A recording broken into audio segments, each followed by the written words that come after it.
Bapak Ibu Saudara yang terkasih di dalam Tuhan, pagi hari ini kita kembali tempat ini bersama-sama dengan kesehatan, kekuatan dari Tuhan.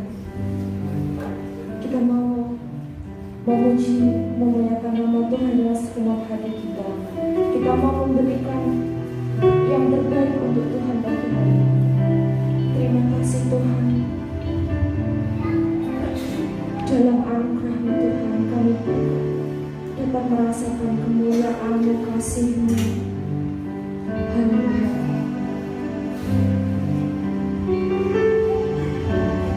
Dalam anugerah-Mu,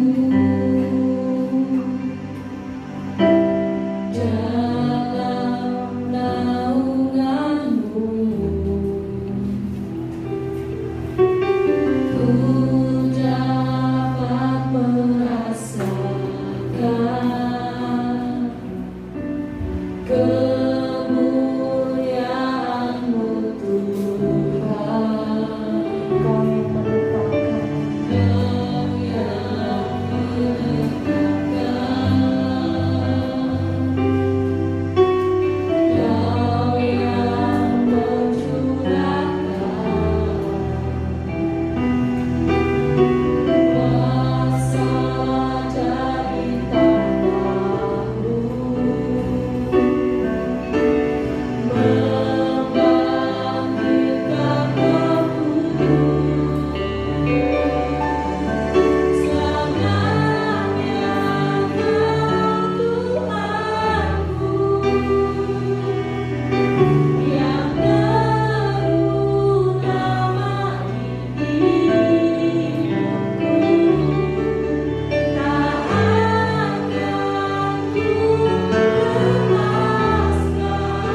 kami percaya Tuhan, setiap kami yang hadir di tempat ini boleh merasakan sukacita, boleh merasakan damai sejahtera daripada Tuhan. Kami rindu Tuhan hadirat-Mu nyata di tempat ini pagi hari ini. Kami menyerahkan ibadah kami, pelayanan kami pagi hari ini ke dalam tangan-Mu. Dalam nama Tuhan Yesus, haleluya, amin. Shalom.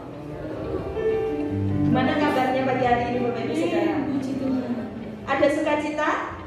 Amin. Ada sukacita pagi hari ini, lambaikan tangan Bapak Ibu Saudara. Beri kemuliaan untuk Tuhan, haleluya. Pagi hari ini kita mau datang ke hadirat Tuhan dengan hati yang penuh sukacita. Haleluya, amin Bapak Ibu Saudara.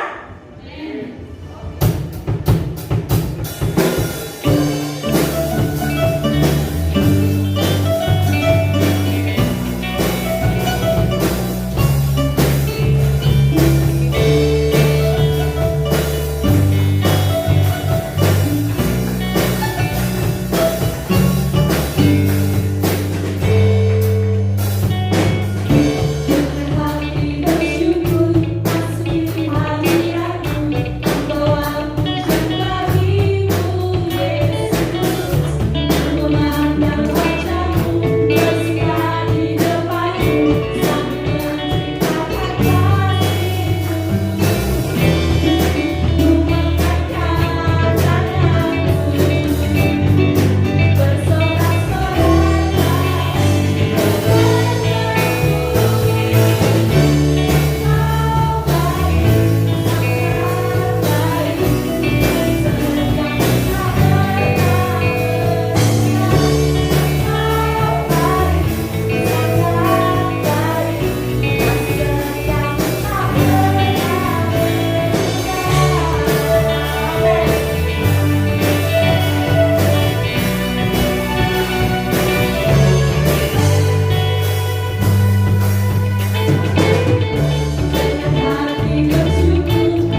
unta yang rindu akan sungai-Mu. Pagi hari ini kami membuka hati kami untuk diberkati lewat kebenaran firman-Mu. Tuhan, pakai mulut lidah hamba-Mu dengan pengurapan yang khusus, sehingga kebenaran firman-Mu tidak menjadi sia-sia. Pagi hari ini Tuhan, Engkau berbicara lewat mulut lidah hamba-Mu. Hadirlah dan kuasailah tempat ini, terlebih ruangan hati kami, sehingga kebenaran firman-Mu tidak menjadi sia-sia. Terima kasih Bapa di dalam surga, memberkati saudara-saudara kami yang pagi hari ini mereka sudah membawa kami untuk bertemu dengan Engkau secara pribadi lewat puji-pujian penyembahan yang kami naikkan kepada Engkau. Terima kasih Bapa, terima kasih. Ini yang menjadi doa kami.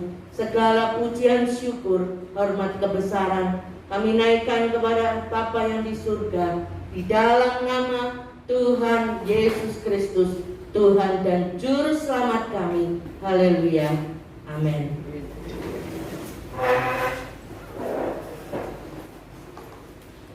Shalom. Selamat pagi Bapak Ibu yang dikasihi oleh Tuhan. Mari bersama-sama kita membuka hati kita untuk kebenaran firman Tuhan. Puji Tuhan. Firman Tuhan pada pagi ini saya beri tema, di balik proses kehidupan Tuhan menyediakan sesuatu yang indah.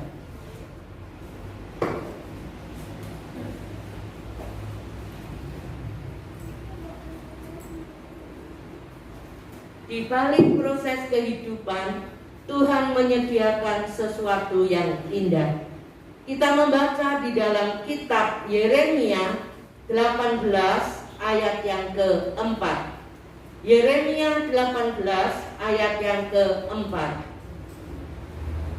Apabila bejana yang sedang dibuatnya dari tanah liat di tangannya itu rusak, maka tukang periuk itu mengerjakannya kembali menjadi bejana lain menurut apa yang baik pada pemandangannya. Amin. Saudaraku yang dikasihi oleh Tuhan,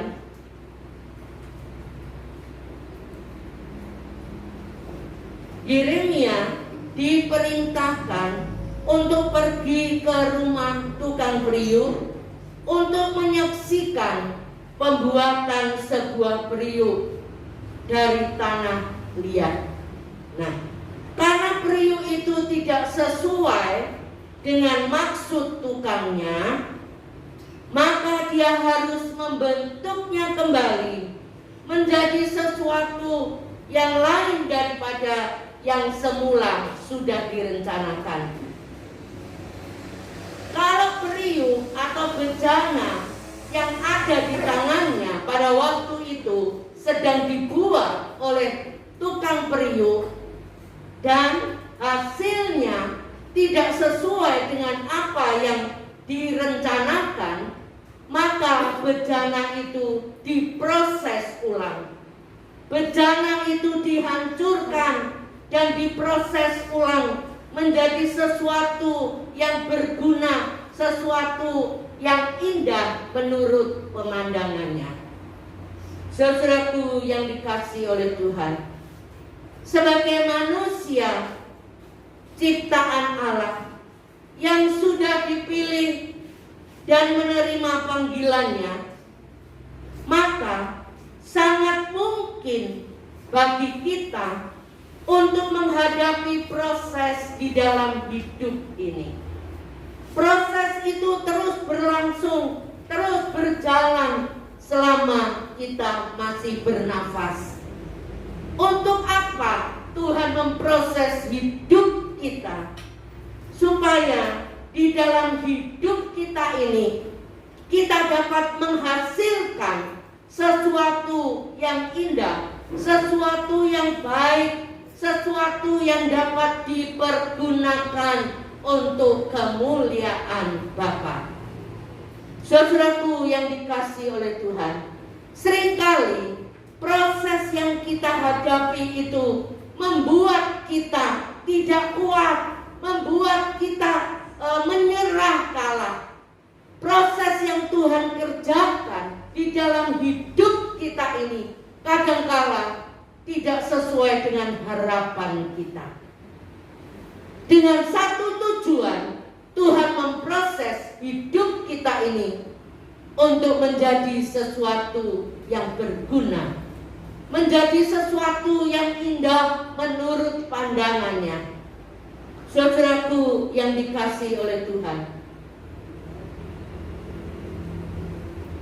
kalau misalnya pada pagi ini saya meminta kepada Bapak Ibu Saudara untuk menuliskan, sangat mungkin kalau perjalanan proses hidup kita itu jauh lebih panjang dari proses ketika tukang periuk itu mengerjakan sesuatu atau membuat bejana dari tanah liat.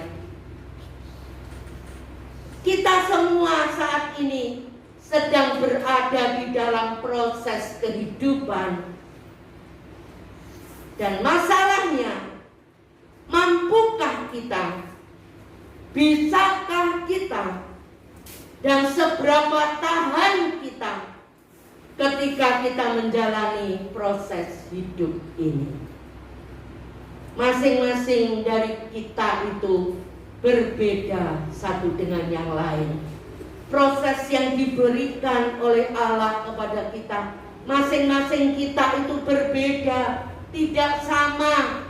Tetapi firman Tuhan katakan sesuai, tidak melebihi kemampuan kita, tidak melebihi kekuatan kita. Dia memproses kita, memberikan proses di dalam hidup kita itu sesuai dengan kebisaan kita, kemampuan kita. Pagi hari ini kita mau belajar dari kehidupan seorang yang bernama Yusuf. Bagaimana dia bisa melewati proses demi proses di dalam kehidupannya saat dia disia-siakan oleh para saudaranya. Dia punya banyak saudara, kakak-kakak. Kemudian dia dijual sebagai budak dan dia menjadi budak. Kemudian dia difitnah oleh istri majikannya. Saudaraku, setelah itu dia menjadi narapidana dan juga dia dilupakan ketika dia berada di penjara. Dia dilupakan oleh orang yang sudah pernah ditolong. Apa yang ada di pikirannya Yusuf ketika itu? Tidakkah dia merasa marah? Tidakkah dia merasa kecewa kepada Tuhan? Saudaraku, tidakkah pula dia punya dendam kepada saudara-saudaranya yang sudah menghancurkan masa depannya? Tidakkah dia juga marah kepada ayahnya yang berlaku tidak adil kepada dia? Saya tidak bisa membayangkan bagaimana perasaan Yusuf ketika itu. Tapi Alkitab tidak menulis bahwa apa yang saya katakan tadi ada di dalam benaknya Yusuf. Dia tidak kecewa, dia tidak marah, dia tidak punya dendam kepada saudara-saudaranya dan juga kepada ayahnya. Saudaraku yang dikasihi oleh Tuhan, malah justru di dalam kitab Kejadian pasal yang ke-45 ayat 5 dan 8 dikatakan, tetapi sekarang janganlah bersusah hati dan janganlah menyesali diri karena kamu menjual aku ke sini, sebab untuk memelihara kehidupanlah Allah menyuruh aku mendahului kamu. 8. Jadi bukanlah kamu yang menyuruh aku ke sini, tetapi Allah. Dialah yang telah menempatkan aku sebagai bapa bagi Firaun dan tuan atas seluruh istananya dan sebagai kuasa atas seluruh tanah Mesir. Amin. Saudaraku yang dikasihi oleh Tuhan, jelas sekali perjalanan kehidupan Yusuf tidak berjalan dengan mulus. Proses yang dilalui oleh Yusuf bukan hidup yang mulus, yang enak, tetapi Yusuf mampu. Yusuf bisa melewati proses demi proses karena ada beberapa hal yang dia miliki. Pagi hari ini kita mau belajar dari kebenaran firman Allah. Apa yang dimiliki oleh Yusuf sehingga dia bisa melewati proses demi proses itu? Poin yang pertama, Yusuf adalah seorang yang tulus. Saya tidak menyebutkan ayat-ayatnya. Pastinya Bapak Ibu Saudara sudah tahu bagaimana kehidupan Yusuf dari Kejadian pasal yang ke-39 sampai seterusnya. Yusuf seorang yang tulus. Karena ketulusannya itu, maka penyertaan Tuhan terus diberikan kepada Yusuf 4 kali di dalam pasal yang ke-39 kitab Kejadian dikatakan bahwa Tuhan menyertai Yusuf. Ayat 2, ayat 3, ayat 21 dan ayat 23. Dimanapun dia berada, maka penyertaan Tuhan tidak pernah lepas dari kehidupan Yusuf. Proses yang dilalui oleh Yusuf dimanapun dia berada, Tuhan itu selalu menyertai dia. Ketika dia berada di rumah Potifar, dia juga disertai oleh Tuhan. Waktu dia berada di penjara, Tuhan juga menyertai dia. Dan karena apa? Karena Yusuf menghormati Tuhan dan Tuhan menghormati Yusuf. Dia seorang yang tulus. Seperti yang tadi saya katakan, Yusuf tidak memiliki hati yang dendam untuk membalas saudara-saudaranya. Bagaimana perlakuan saudara-saudaranya terhadap dia, tapi Yusuf tidak pernah membalas. Yusuf tidak memiliki dendam kepada mereka. Bahkan ayat yang kita baca tadi di pasal yang ke-45 dikatakan, jangan susah dia menghibur saudara-saudaranya waktu saudara-saudaranya tahu bahwa yang dihadapi pada waktu itu karena kelaparan ada di Israel. Saudara-saudaranya datang ke Mesir untuk membeli bahan makanan. Waktu saudara-saudaranya mengerti bahwa yang dihadapi itu Yusuf, justru saudara-saudaranya takut melihat Yusuf. Tapi Yusuf menghibur. Justru dia tidak dendam, dia tidak marah akan perlakuan saudara-saudaranya. Justru dia menghibur saudara-saudaranya. Jangan susah. Bukan kamu, tapi Tuhan yang sudah mengutus aku supaya kamu semua dapat hidup. Luar biasa. Karena karakter yang dimiliki oleh Yusuf inilah Tuhan selalu menyertai dia dimanapun dia berada. Yusuf seorang yang tulus. Itu sebabnya dia bisa melewati proses yang Tuhan kerjakan dalam hidupnya. Saudaraku yang dikasihi oleh Tuhan, kita mau belajar keteladanan dari Yusuf. Kita mau belajar keteladanan yang diberikan oleh Yusuf.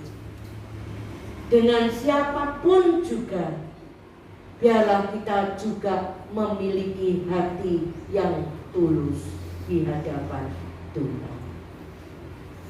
Poin yang kedua, apa yang dimiliki oleh Yusuf sehingga dia bisa melewati proses yang dikerjakan oleh Allah dalam hidupnya?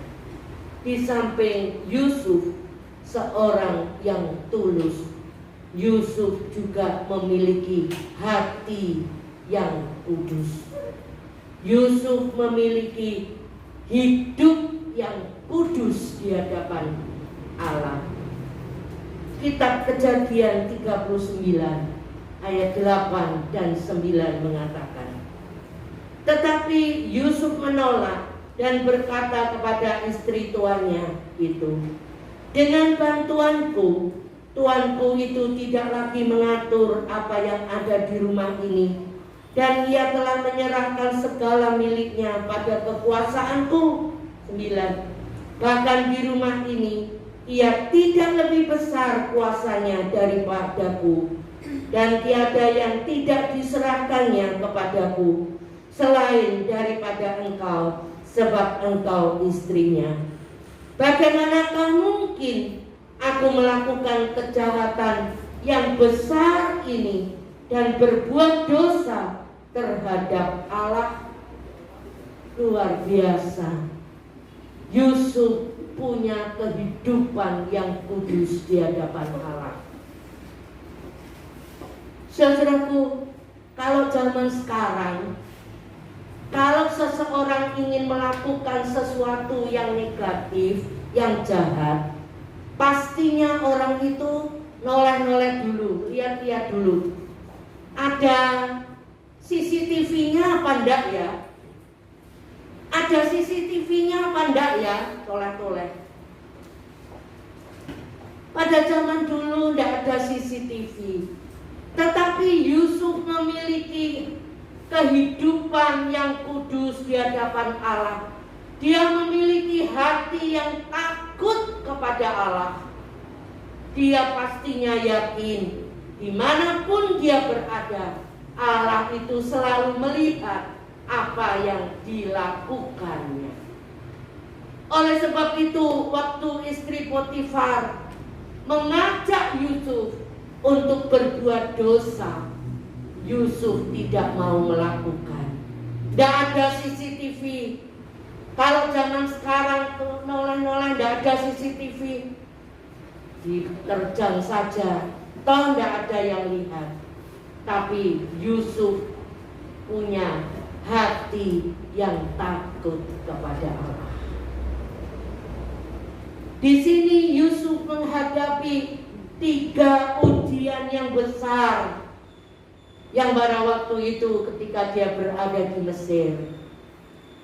Ujian kemurnian pribadi, ujian yang sering dialami anak muda yang jauh dari rumah, yang jauh dari pengawasan orang tua.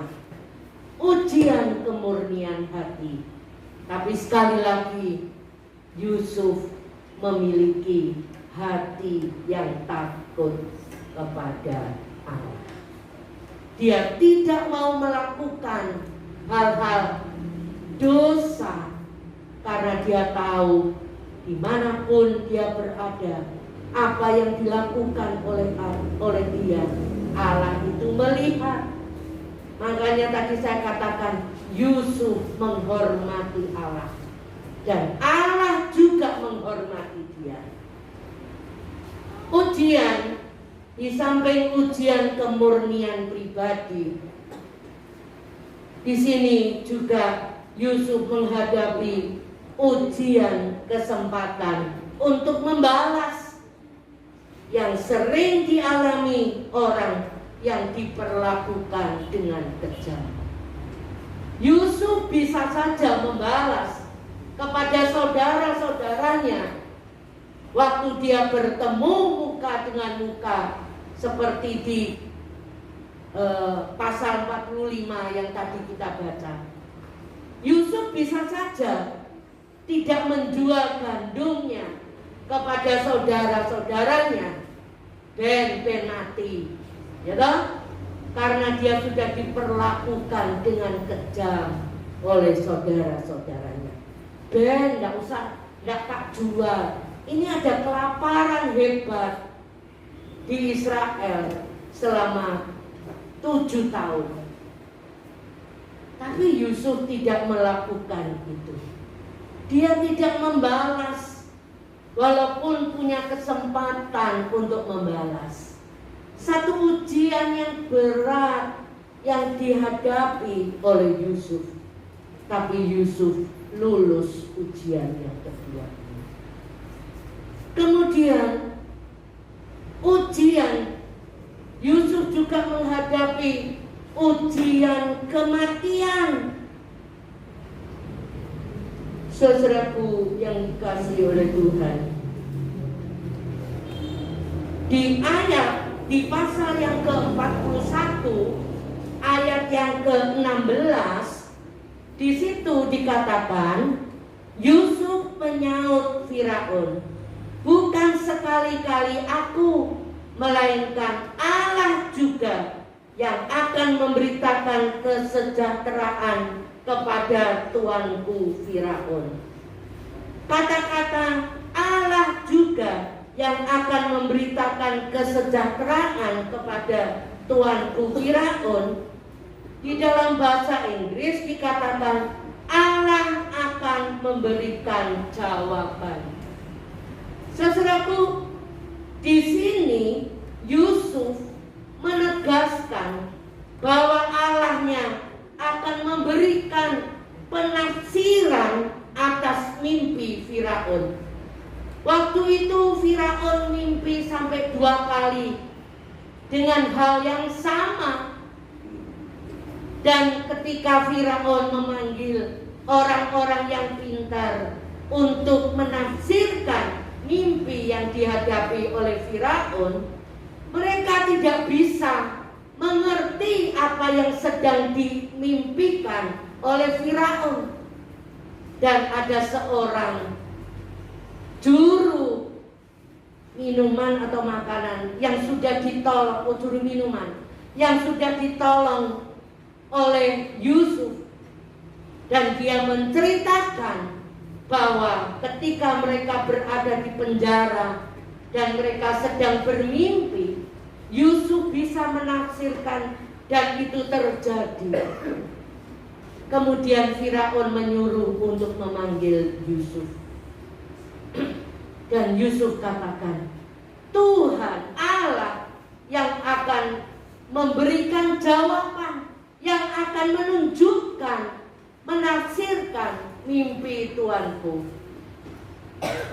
Saudaraku, imannya kepada Allah yang terang-terangan tadi dapat menyebabkan dia dihukum mati di hadapan Raja Mesir yang menganggap dirinya sendiri itu dewa. Yusuf bisa saja dihukum mati. Ini satu ujian dari Yusuf.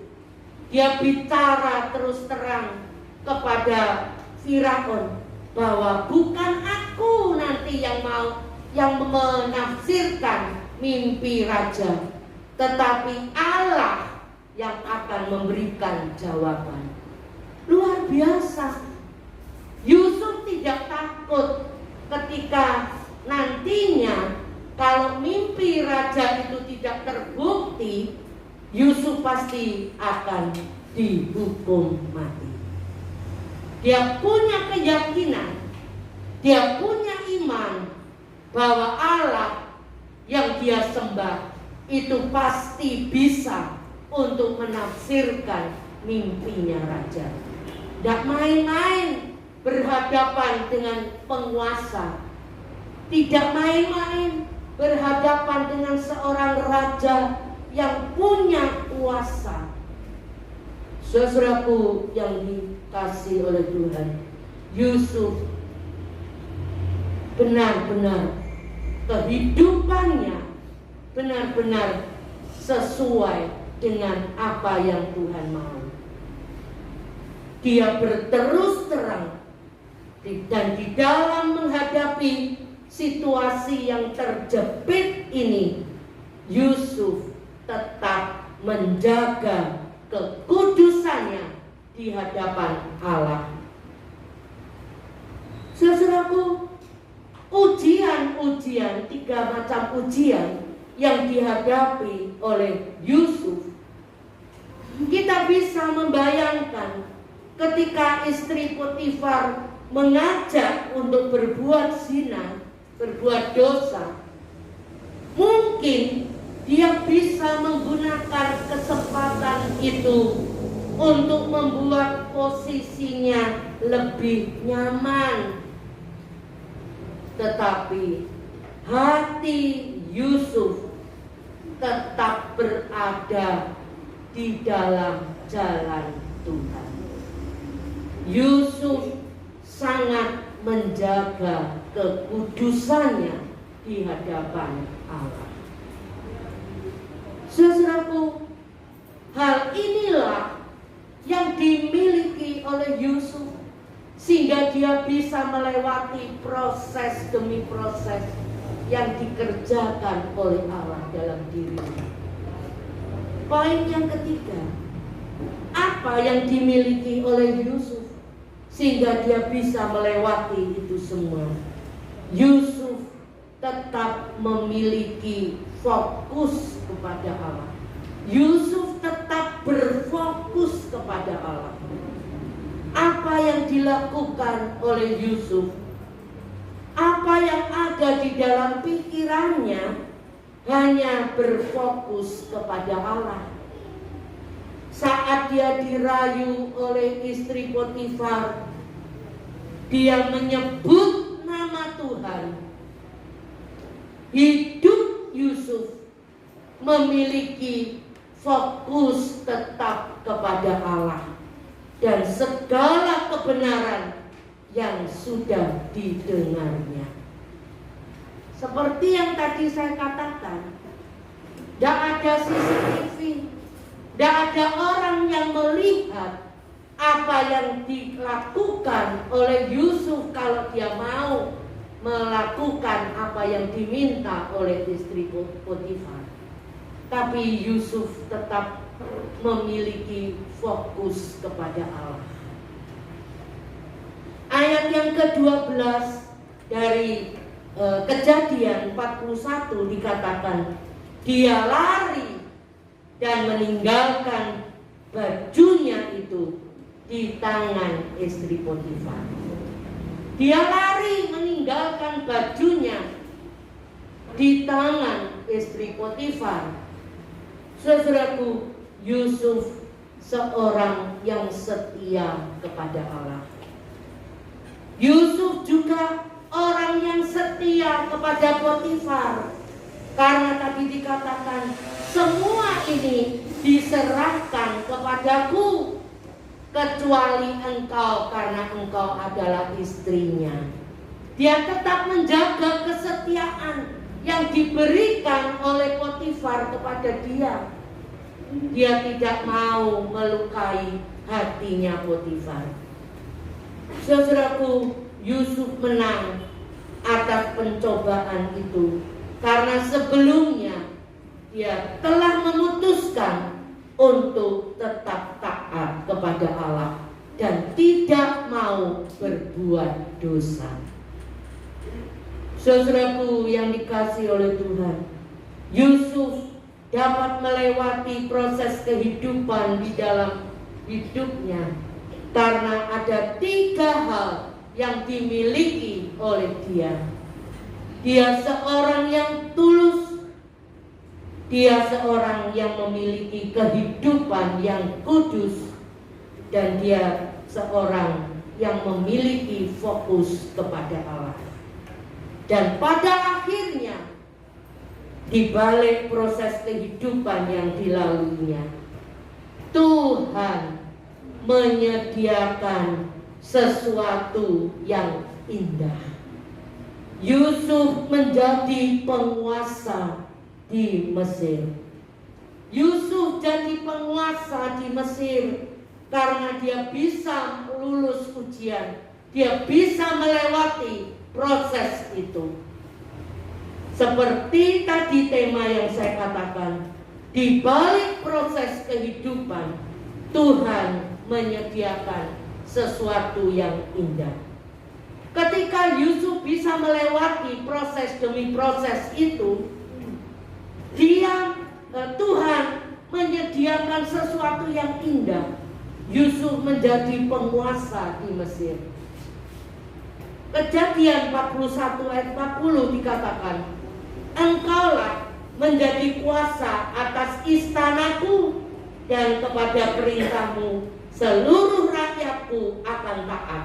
Hanya tahta inilah kelebihanku daripadamu. Ayat 41. Selanjutnya Firaun berkata kepada Yusuf, dengan ini aku melantik engkau menjadi kuasa atas seluruh tanah Mesir. Sampai ayat 43. Yusuf diberi cincin meterai, diberi baju jubah yang mahal yang indah. Yusuf dinaikkan kereta dan diarak keliling Mesir. Semua orang Mesir, rakyat Mesir, menyambut Yusuf, hormat kepada Yusuf. Saudaraku yang dikasihi oleh Tuhan, ketika kita bisa melewati proses yang Tuhan kerjakan dalam hidup kita, Tuhan menjanjikan sesuatu yang indah, sesuatu yang di luar akal pemikiran kita. Dia akan memberikan itu kepada kita. Saudaraku, Tuhan tidak pernah menjanjikan proses kehidupan yang mulus. Tetapi kalau kita memiliki ketulusan hati, kita memiliki hati yang takut kepada Tuhan dengan menjaga kekudusan kita, dan kita tetap fokus kepada Dia, maka kita bisa melewati proses hidup ini, dan sesuatu yang indah pasti Tuhan berikan kepada kita. Puji Tuhan, biarlah renungan kita pada pagi ini memberkati kita semua, menolong kita supaya kita mampu, supaya kita bisa melewati proses demi proses yang Tuhan kerjakan di dalam hidup kita. Sebagai ayat terakhir dan menjadi ayat hafalan kita, mari kita sama-sama berdiri. Kita akan membaca di dalam kitab Yakobus pasal 1 ayat yang ke-12. Yakobus 1 ayat yang ke-12. Kita sama-sama berdiri. Nanti pemain musik BL Singer maju ke depan. Nanti kita akan memuji pujian yang terakhir tadi. Yakobus 1 ayat 12. 2, 3. Berbahagialah orang yang bertahan dalam pencobaan, sebab apabila ia sudah tahan uji, ia akan menerima mahkota kehidupan yang dijanjikan Allah kepada barang siapa yang mengasihi Dia. Amin. Tuhan memberkati.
ini kami memiliki tubuh yang sehat, sehingga kami dapat bersama-sama beribadah kepada Engkau di tempat ini. Biarlah Tuhan, kesempatan yang Tuhan masih berikan kepada kami tidak akan kami sia-siakan. Tuhan memampukan kami, menolong kami, supaya kami dapat mentaati apa yang menjadi perintah-Mu, apa yang menjadi kehendak-Mu di dalam hidup kami masing-masing. Terima kasih Bapa. Sebentar anak-anak sekolah minggu mereka akan beribadah kepada Engkau. Tuhan juga memberkati ibadah mereka. Tuhan memakai setiap guru-guru sekolah minggu di sini menjadi alatnya Tuhan, memperlengkapi mereka dengan kuasa-Nya Tuhan, sehingga dapat membawa setiap anak-anak yang dipercayakan oleh Tuhan ketemu dengan juru selamatnya secara pribadi. Terima kasih Bapa di dalam surga. Pagi ini kami berdoa untuk semua jemaat Tuhan yang ada di GPT House of Grace di sini. Kami menurunkan dan kami memberkati Tuhan setiap anak-anak Tuhan, hamba-hamba Tuhan yang melayani di sini, yang mereka semua beribadah kepada Engkau di sini.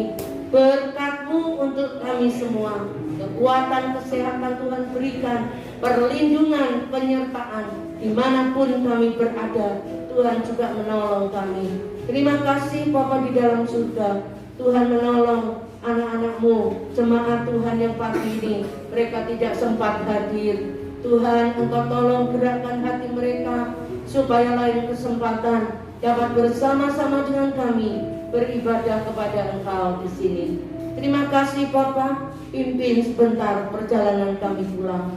Yang dekat yang jauh Tuhan beserta sampai kami tiba di rumah kami dengan tidak kurang sesuatu apapun. Mari saudaraku, kita mau angkat tangan kita untuk menerima berkat dari Tuhan. Saudara yang kasih, sekarang pulanglah. Terimalah berkat, rahmat, anugerah dari Allah Bapa, cinta kasih dari putranya yang tunggal, yaitu Tuhan Yesus Kristus, dan persekutuan dengan Allah Roh Kudus, kiranya menyertai saudaraku pulang, mulai saat ini sampai selamanya. Biar berkat ini turun dalam rumah tangga saudara, pekerjaan saudara, ibadah saudara, pelayanan saudara, sekolah saudara masing-masing. Segala pujian, syukur, hormat, kebesaran kami naikkan kepada Bapa yang di surga, di dalam nama Tuhan Yesus Kristus, Tuhan dan Juru Selamat kami. Haleluya. Amin.